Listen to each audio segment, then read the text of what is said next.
What does true luxury mean today? Is it price, rarity, prestige, or is it something more?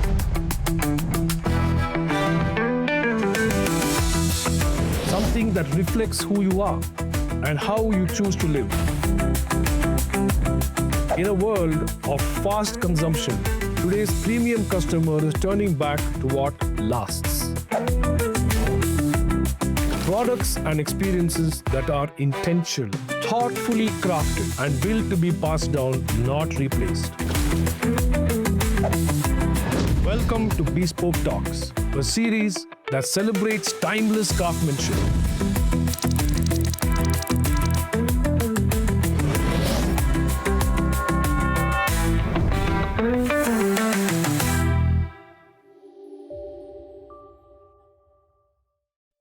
To explore this, I'm joined by a leader who spent decades at the intersection of design, craftsmanship, and high-end living. Sunil Suresh, founder and chairman of Stanley Lifestyle Limited, has built a brand that represents more than beautiful interiors. It represents trust, legacy, and the kind of refinement that customers return to year after year. Sunil, welcome to Bespoke Talks. Thank you so much. Thank you for having me. How did you start this business, Stanley? How did you become a connoisseur of luxury, and how did you get so many customers to come and shop in your store? It's a fairly long journey. Basically, when I started my career, I used to be working for a leather garment company that made leather garments and exported to luxury brands globally, mostly to European luxury brands. And that's where I understood that there was a breed of people who needed, something that was made tailor-made, that was made very well and crafted very well. And these were, typically what you call as the European luxury brands. And after my, wedding in 1994, I decided to explore something on my own. So in that 6 years of my working experience, I had actually picked up the knowledge of what leather is all about, how do you curate products and how do you kind of finish them. And when I started, I started by making automotive seats, custom automotive seats. And I liked cars and I liked leather. So that's how I got into this business, making automotive seats. I remember that, when I had a Skoda, and the dealership had told me that, they'll use their own leather to make the seats for those days wouldn't come with the leather seats. And I said, no, I wanted Stanley. I still remember that so clearly. And it was quite easy because I think I was in the right place at the right time. Just then the premiumization of the cars had started in the country, and we were moving from the typical Marutis to the Fords and the General Motors, and they were the first movers. And the real luxurious cars were not yet there. But the appetite for bespoke was already there. So people wanted their cars customized. They had fancy colors in their mind, and the OEMs were not offering it. So I was right there at the right time, and that's how this brand, I Christianized it as Stanley. And it was not an Indian product to give it an Indian name. It was leather seat covers for cars, so not something known to typically be an Indian product. So that's how I called it Stanley, and then the journey started. So within a couple of years, the brand was well known across the country, and it became the most expensive automotive aftermarket accessory. And especially for young urbanites who are actually having the money and still could not buy the super luxury cars, they started, doing up these cars. They bought, they were premium cars, they were not luxury cars, but they started, what you call as wanting this aspirational accessories for the accessories, and they already had that, what you can say is a uniqueness that they wanted to bring in their car, and that's how Stanley came into being. And we would do a lot of different kind of styling for them, different kind of color combinations, and the youngsters really enjoyed it. No, it's one thing to aspire to bring something European into the country like India, but it's another thing to actually give that quality of product. So how did you, learn those traits of the quality and those nuances that brings out this kind of design and things like that? Well, I think there, I would say that there was a lot of my character that was coming out. And from the very beginning, I think I am suffering from a very serious OCD problem. And that OCD really, came into play. And I was extremely finicky about quality. Whatever we do, we're very, very, finicky about quality, and we make sure that, it's perfectly done. Even if we do less, the idea is to always do it in a way that it's absolutely perfect. We try to adjust. Less is more concept in that. Less is more concept. In pursuit of perfection is the concept. Okay. I will never say I'm fully perfect ever. So we're constantly in pursuit of perfection. That's what the story has always been. Kaizen for formula to keep on innovating, keep on. Kaizen is one of the formulas, but again, like I said, it is a nature of bringing that, typical eye for detailing in everything that you do. And that's not something that's very easy. So you need to, you first of all, you need to be blessed with those eyes. And then secondly, you need to make sure that you're training and imparting that to the people downstream, so that then they get to that. So, which bring me to the point that do the consumers, the customers for product for luxuries and bespoke need to look at actually who owns the company, who runs the company, because they are different, they are made differently, they have a different mindset, and they are the people who can actually create products for them. Absolutely. So now you're talking about the, customer mindset. So in my opinion, a customer seeking perfection, a customer speaking something that's bespoke, tailor-made, is already a super achiever. I mean, normally people who are basically saying, okay, that will do for me, are people who are comfortable with whatever that is around them. They are not something who wants to say that I want something extraordinary. And even in their life, they actually don't push themselves to become something extraordinary. But what I've seen my customer profile, most of them are super achievers. They're very clear, they know what they want, and they also know who to go to because they understand. It's everybody can't give the kind of quality that, everyone desires or somebody so special desires. And that's where I think people like us have been able to kind of carve out a niche and, stay in that niche. We have been extremely finicky. We have not been able to be bothered less in terms of who is buying, but we are more worried about how a product is going to go. So that is how, we romance the product so much and, and that's what makes them understand that, yes, this guy is really going to give me that kind of quality that I want. It's a very important thing, yeah. No, that's a great insight into, I think the consumer. Time and it's not going to happen overnight. Luxury cannot be built in a year or a decade. It takes a lifelong kind of an investment. Even the customer also evolves, if you look back about 20 years ago, there was not much of an industry in India as well for luxury and bespoke products. I think more than the consumer has been traveling outside. He's also, like you experienced it, he has seen it outside there and now he wants a similar product here. We are seeing the same thing in our business as well. The customer travels outside and he sees some great fabrics, some great tailoring. They come to us and tell us, hey, why can't you do something like that? We're like, absolutely, we can do it for you. No, we create the same products. That way, I think we're still a very young country. We're 77 years old as a country, and just now we're opening our eyes. And of course, lifestyles are changing. And with exposure, with travel, and of course with lifestyle, premiumization is just about beginning in this country. Yeah. We are, I call it a 6 a.m. movement. I don't call it a 6 p.m. movement. We are still waking up to the fact that, wow, there's so many nice things that we can have. And then, like I said, there's always been that trend where people were, filling up their stuff with all kinds of cheap stuff. But today, they realize that better to have a few nicer things, which are sustainable, which have a story, which have a craft. And that's what is happening. And that's where I feel like you're a 100-year-old company, I'm a 30-year-old company. And I think for us, the journey is just begun because we have stayed very true to, premium and bespoke. And that's where it's very exciting because now is when I feel people understand the true value of, craft, giving a fabulous product. And that's where I think it's just about happening in our country. No, I agree with you because we see an acknowledgement for a product today. And, 10 years ago, it wasn't that much, it wasn't as similar to this. So today we are seeking, the customers who are seeking us out and want this kind of product are becoming a lot more than what it was earlier. So that's a great sign for our industry. So how is the segment different? The luxury and bespoke segment 10 years ago and now, what do you think is different? So I think the base of people who are aspiring is constantly increasing.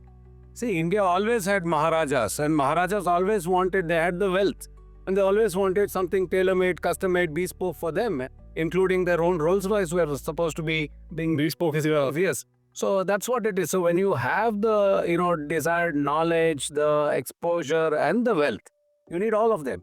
That's when you start seeking. And you're a super achiever mentality. You're not, I'm going to settle for it is in my mind. They don't seek bespoke. People who are super achievers in whatever line of business they are in, whatever they do, they say, I'm not ordinary. I want to be something special. Those are the kind of people who seek discerning. They have their own, exactly, their own discerning. And they also know, like I said, They don't go to Tom, Dick and Harry and try to get something very aspirational done with them. They go to specialists, It's, for example, it's a very simple thing. If you fall sick, would you go to a newbie doctor if it's a serious ailment? You'll not normally want to seek to go to an expert who knows that subject very well. That's how this works. And, you have to be very clear, and this is my core, strength, and be at it. And you can't stay, stay around do too many things. No, in the sense, what I mean to say is you constantly need to innovate. You need to keep pushing the refinement is required. Luxury is constantly evolving. What was luxury 20 years ago is now become a necessity. Correct. It's not even a luxury. But, that's how you need to keep pushing the barrier of luxury constantly by, design, by craft, by, adding. And of course, legacy also plays in there. That's how it works. So what do you think of the details that the consumer looks at? Especially you being in the high-end living business. So what do the consumers look for, and what do you keep an eye out for? So I think first of all, I think we need to be very clear with the basics. So for me and my team of designers who are working, we have a very large NPD, new product development, spread over 12,000 square feet, more than 100 designers sitting and working. We have Germans and Italians working in our company, yeah. So we are very focused on making sure the product is very important. The product has to serve the customer. So ergonomics, in terms of its comfort, in terms of its, fit and finish, in ease of maintenance, a bunch of things we look at it. It's not just it looks good but doesn't sit well, you know what I mean? So it has to be a solid product that, people enjoy it for years to come. That's how our DNA is like that. We were very thoughtful. Who are we making it for? What are they actually wanting it for? And then we start, ideating and building our products. That's how we work. Very interesting. So what about growth? You as a brand, you've been growing your business so much and got recently into a successful IPO as well. So do you feel that as a brand, it's your responsibility to take the product to the people?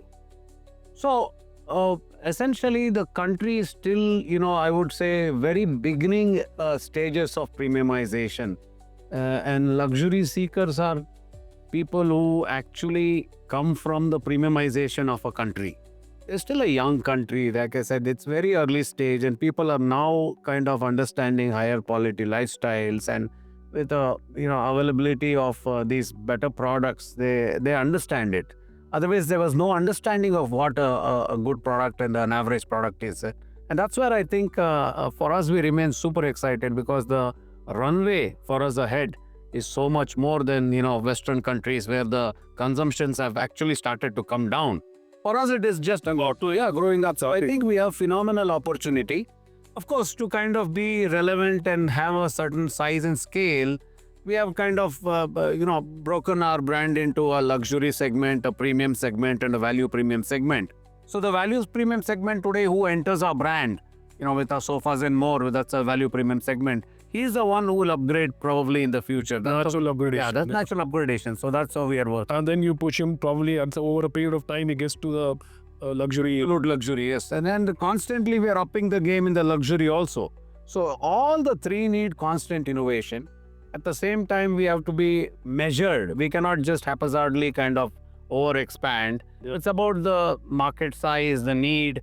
And of course, like I said, we have enough space. You can't push the product too much too fast. Brands, the luxury as a brand should always be a pull brand, not a push brand. The minute you try to push, then you're breaking too many rules, and then you're making it a commodity. And that entire brand and brand promise is diluted. So you have to be very cautious when you're doing something like this. It's a very measured thing. So do you think that there's any sense that you have to keep your ears to the ground, as they say, in understanding how the consumer behaves, and then accordingly, in a measured manner, grow or create new products from the business? Absolutely. Absolutely. If you go by the big reports that are generated, it's all, in my opinion, not something that you can fully depend on. You have to have your own measure, and today data is gold. You need to, and data is available. Yes. So you need to be extremely street smart, as you rightly said. You have to do your own kind of, walk the street and measure the market kind of situation. And of course, data will help you. And for my business, I follow the tailwind of the construction industry, and premium homes and luxury homes are selling more So they will need furniture. That's how we calibrate ourselves and keep expanding our market across the country. So each luxury product should find their kind of a tailwind space and move accordingly. Each segment, I won't say each segment has to find its own, market. Yeah, well said. Yeah. So, how important is it for leadership and frontline teams to share the same understanding what the customer expects? So, in a sense, like, they may of course, they're on the top, and there may be your, mid-level management people. How important is it for them also to understand what's going on? See, I think this is where it's a very important, I would say aspect of a business where we have to be very clear as leaders of that business to be able to, I would say, segmentize and ensure that the entire team understands what this segment stands for, who we are going to cater to, and make sure that they're able to deliver in that particular segment. You cannot really deliver an absolute luxury experience in a value premium segment. True. So it's all, you have to calibrate it. You need to calibrate. While the brand promise can continue to stay, but it will be definitely tuned to 3 different segments, for example. Got it. You cannot, for example, like I said, a luxury buyer, his value proposition is much higher.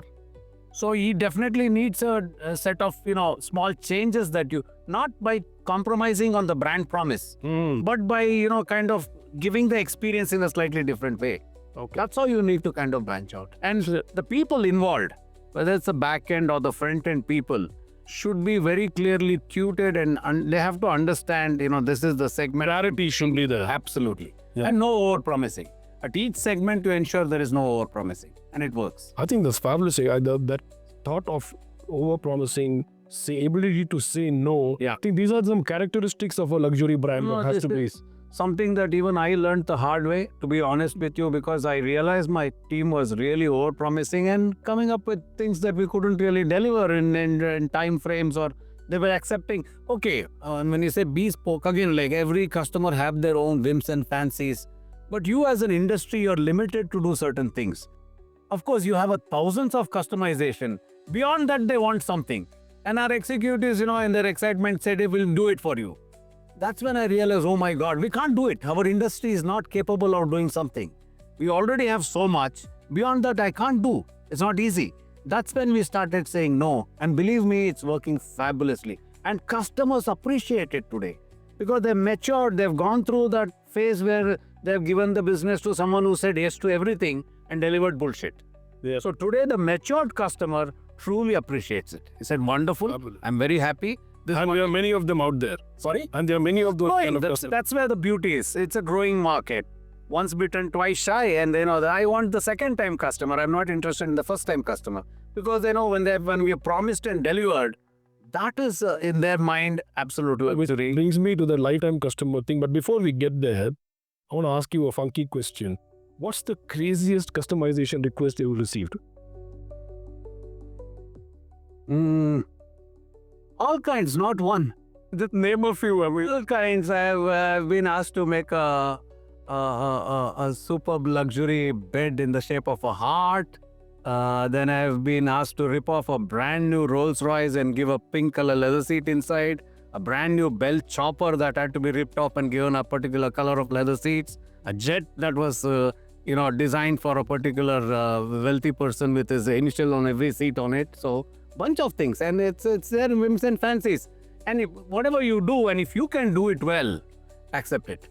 And then many a cases has said, I can't do something because there is a unlimited whims and fancies, but I have limitations in what I can do.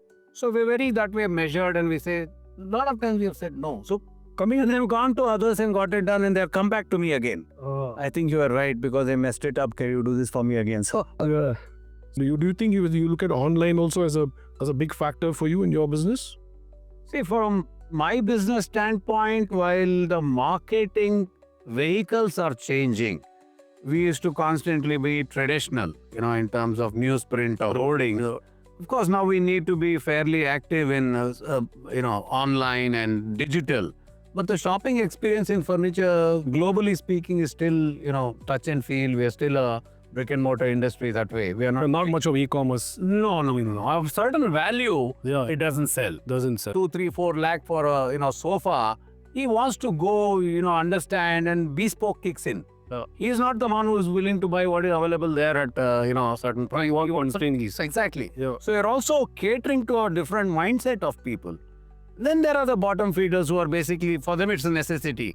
I moved into Bangalore, I'm here for 1 year, doesn't matter, just put something. They'll even rent furniture. Yeah. But I'm not catering to that clientele. I'm catering to a clientele who's finally said, this is my palace, I've built a beautiful home, or I bought a lovely penthouse and I want something fantastic. So I'm catering to that kind of clientele. Yeah, no, I can realize that. I can relate that to our business as well, because earlier we used to get a lot of customers who just took the suit and went. And we, over a period of time, we started, for some Europeans, putting their name, their initials into the, embroidering it into the jacket and spaces that they wanted. But today it's become standard practice. Everybody wants it. Yeah. And they've got a lot of funky requests. They want some embroidery and they want to put the date of their wedding, if it's a wedding suit, embroidered somewhere. So, a lot of those nuances that those clientele work. And of course, we are, equipped to get all of that for them. But your company is such a phenomenal legacy you have. It's not easy to be inheriting a 100-year-old company. Thank you. Yeah. I think, in my opinion, you have a phenomenal opportunity to make a truly luxury brand. And I feel that, a luxury brand cannot be created in one's lifetime. It takes a lot more. Yes. And to have a legacy brand like what you have, I think is an amazing opportunity to, go higher up in your, intent to really make it a luxury brand. Thank you, Sunil. How important is it for businesses like yours to focus on deepening relationship with the right kind of audience?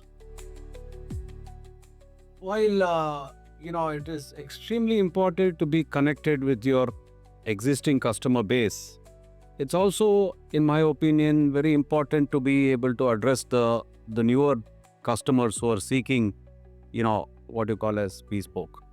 Because India as a country as it is now, as we speak, is still an extremely aspirational country.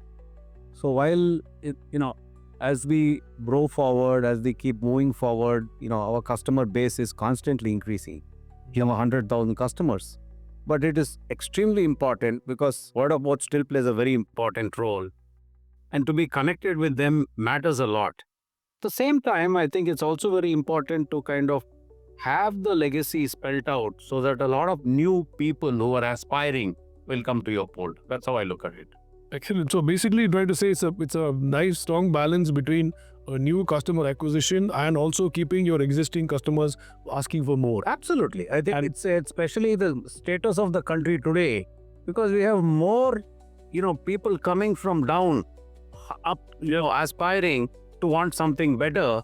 And I think we have to address it as a business heads. We have to address both the existing community as well as the new community. Interestingly, that's one of the aims of this podcast, is to educate the consumers, especially the new aspiring ones, as to what luxury is. But a lot of people don't know what it is, and they seem to be aimlessly going and just doing something because somebody else has got it. Yeah. So we're trying to use this podcast to let people know that luxury stands for something. It's unique to you, and it's not something that you just copy. Well said. Actually, the fact is what you said is absolutely true, because luxury is being very carelessly used to promote all kinds of things. But a true luxury, in my opinion, is it should come from someone who has been at it for a while. You can't just start something and say, I'm doing something, You need to understand the expertise, understand enough of customer base to know their, needs, necessities, satisfied customer base. That's what makes you better every year as a brand owner. And that's very important. And that's how you are able to kind of, I would say, evolve to a true luxury brand. And even as a customer, as a consumer, I need to gain that knowledge and slowly move towards that, for the case in point, for example, if you take a good quality whiskey, for example, or a good quality cigar, so you always start off with maybe some kind of a blended scotch and then move towards the single malts and then move towards something that's more peaty. So similarly, I think in every segment, there is some evolving process that take place for the consumer to go through. In the furniture, it may have something. In the bespoke tailoring business, it could mean something else. This laddering process. Absolutely. It's about how their socioeconomic conditions are, how they keep growing in their careers. And that's when they start really seeking. So that's why I say you can't push it down people's throat. You have to keep at what you're doing, what you are at best.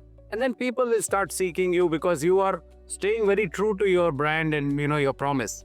And that's how I think you have to have a little bit of patience. You can't, like I said, force it down someone's throat.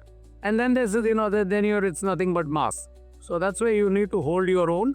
You need to be very clear. You need to say, this is who I am and this is what I deliver. Be 100% sure that you're capable of delivering what you promise. And then people will constantly keep coming to you. That's what it is. And as I mentioned, in our country, opportunity is absolutely brilliant because we're just about entering that orbit of, luxury consumption coming in. Yeah, interestingly, just to let you know why, for example, we go to Italy often because we source a lot of fabric from there. And, I had a close friend and he invited me home. So I told him, is it okay if I see your wardrobe? And he was not one of those rich guys. He was a pretty, mid-level executive. And he said, sure. And I went to his wardrobe and I saw there were just 25 pieces, Sunil. And maybe 6 pair of shoes. But all of them were of top quality. And it had some nuance that he wanted in some particular way. And even the furniture in his home, though it was minimalistic, it was exactly what he wanted. And he was an average guy in Italy. So I think the people there, they're so tuned to what luxury has become a way of living for them. They want a few, but they want the best. So I wouldn't consider them as average at all. Whether it is Italy, Japan, India, or China, wherever it is, people who seek something like this are super achievers in their fields. They're definitely very clear. They have an eye for detailing and they don't want to settle to the ordinary. So that's how I define people. Like I said, it could be any country, but a person who's actually a super achiever in whatever he does, an artist, a civil engineer, automobile engineer, whatever he could be anyone. But then he is definitely very clear that I don't want to settle for the ordinary. I'll have a few good things and I go to the specialist to make these good things and I'll own them. Yeah. That's the mentality of a bespoke customer. Fantastic. Yeah. So, what advice would you give to someone who wants to live more intentionally, more meaningful, more bespoke to the consumer at large? I wouldn't want to be, telling customers or clients what they do. As I keep telling you, they have to seek it. In my opinion, they have to grow, understand, experience what they're going through right now. And then if they move up the ladder, as you said, they'll have to seek the better brands. And the better brands as what we are, what I have built in 30 years or what you inherited in 100 years. It's our duty to ensure that we keep it up in terms of its legacy, its heritage, its culture, its craftsmanship, and finally the promise to the customer. If you're able to keep that intact, people will come to us. Yes, absolutely. Come to us kind of a policy, not go to them kind of a policy. In a way. Yeah. If there's one theme running through this conversation, is that premium success isn't built on noise. The best brands do not try to be everything to everyone. They serve the few deeply. They listen more than they market. And they grow by staying true to what makes them trusted. Sunil, thank you for sharing your time and perspective. Thank you for having me. And to our listeners, thank you for being part of a thoughtful, growing circle of people who understand the enduring value of refinement. We'll be back soon with more voices from the world of premium craftsmanship, personal service, and timeless design. Until then, stay intentional, stay refined. See you soon.